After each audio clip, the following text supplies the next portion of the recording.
Ya, Assalamualaikum warahmatullahi wabarakatuh. Pada kesempatan kali ini, saya akan menjelaskan mengenai bab 9, yaitu keamanan informasi. Sebelumnya, perkenalkan nama saya Intan Ika Srimawardini dengan nomor NIM 7211419193 dari Tombol Akuntansi B 2019. Kemudian menuju pada materi, yang pertama adalah keamanan informasi. Di sini, keamanan informasi digunakan untuk mendeskripsikan perlindungan baik peralatan komputer maupun non-komputer, fasilitas, data, dan informasi dari penyalahgunaan pihak yang tidak berwenang. Tujuannya itu ada 3, yang pertama kerahasiaan, ketersediaan, dan integritas. Kemudian manajemen keamanan informasi, di sini aktivitas untuk menjaga agar sumber daya informasi tetap aman, atau yang disebut juga Information Security Management atau ISM. Kemudian untuk aktivitas untuk menjaga agar perusahaan dan sumber daya informasi yang berfungsi setelah adanya bencana tersebut disebut juga manajemen keberlangsungan bisnis atau Business Continuity Management atau BCM.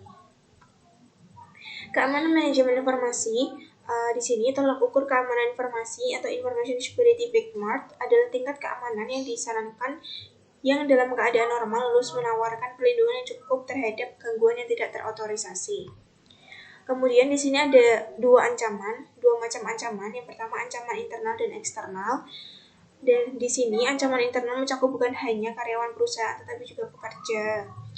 Diperkirakan menghasilkan kerusakan secara potensi lebih serius dibandingkan ancaman eksternal.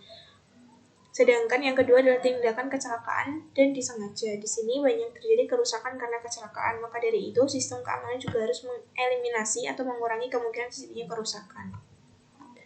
Jenis ancaman ada virus, worm, Trojan horse, adware, kemudian spyware. Pengungkapan informasi yang tidak terotorisasi dan pencurian, di sini ada 3. Yang pertama, penggunaan yang tidak terotorisasi. Terjadi ketika orang-orang yang biasanya tidak berhak menggunakan sumber daya perusahaan melakukan tersebut. Kemudian yang kedua adalah penghancuran yang tidak terotorisasi dan penolakan layanan. Seseorang atau karyawan dapat merusak atau menghancurkan piranti lunak maupun piranti keras, sehingga menyebabkan operasional komputer tidak dapat berfungsi.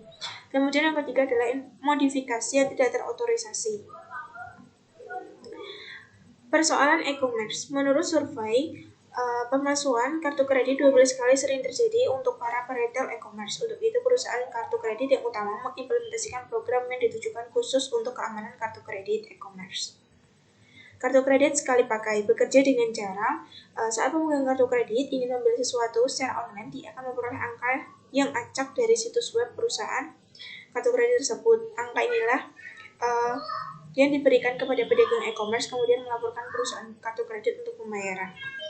Praktik keamanan yang diwajibkan oleh Visa di sini mengumumkan ada 10 praktik terkait keamanan yang diharapkan perusahaan untuk diikuti oleh para peretailnya. Adalah sebagai berikut. Kemudian, Visa mengidentifikasi 3 praktik umum yang harus diikuti oleh peretail. Yang pertama, menyaring karyawan yang memiliki akses terhadap data. Yang kedua, tidak meninggalkan data. Yang ketiga, menghancurkan data bagi yang tidak dibutuhkan.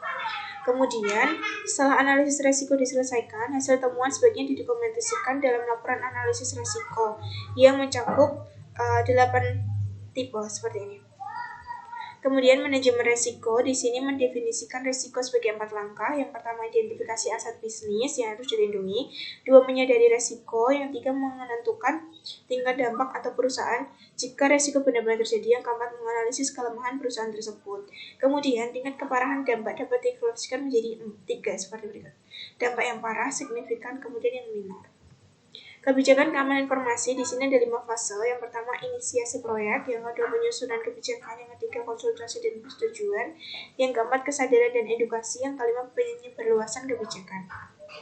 Kebijakan terpisah dikembangkan untuk 8 sebagai berikut. Kemudian pengendalian di sini ada 3, pengendalian teknis, formal, dan informal. Untuk pengendalian teknis di sini adalah pengendalian yang menjadi satu di dalam sistem dan dibuat oleh para penyusun sistem selama masa siklus penyusunan sistem. Kemudian pengendalian formal mencakup penentuan cara berperilaku, didokumentasi prosedur dan praktik yang diharapkan, dan pengawasan syarat pencegahan perilaku yang berbeda dari panduan yang berlaku. Kemudian yang terakhir adalah pengendalian informal. Di sini mencakup program pelatihan dan edukasi serta program pembangunan manajemen.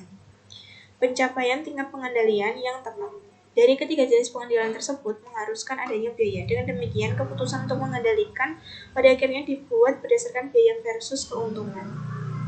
Dukungan pemerintah dan industri. Beberapa organisasi pemerintah dan internasional telah menentukan standar yang ditujukan untuk menjadi panduan bagi organisasi yang ingin mendapatkan keamanan informasi.